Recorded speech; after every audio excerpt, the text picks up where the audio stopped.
Visioonisprinti on oodatud kõik juhid, kes soovivad oma valdkonnas mingisugust selgust luua, kus on praegu komplekssed probleemid käsil, mille puhul ei ole täpselt teada, et mis need lahendused võiksid olla.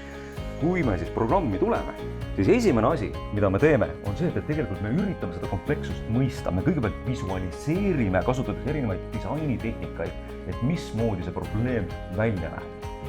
See oskus, mida me tahame saavutada selle liiga keerulise maailmaga tutvumisel on, et osalised oleksid valmis nendesse teemadesse ära eksima. Et peab tekkima ka see tunne, et ma ei leia enam koduteed üles.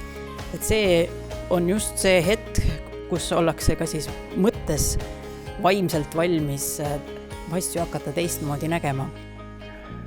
Peale seda, kui mingisugune selgus on loodud visuaalses plaanis, hakkame me kasutama erinevaid loovaid tehnikaid selleks, et uusi ideid genereerida. Ja uute ideede genereerimise puhul ongi üllatav, et inimesed avastavad, et kui huvitavaid mõtteid neid selle käigus välja võib siis tulla. Ja enne, kui sprindiga valmis saame, siis viimane päev on tegelikult lahenduste loomisele keskendunud.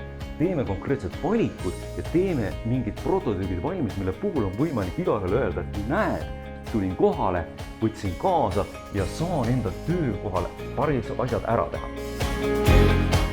Juhtimise vallas jõuda selleni, et me oleksime võimelised ebakindlastes oludes olema head juhid, et kuidas üldse ebakindlaid olusid juhtida.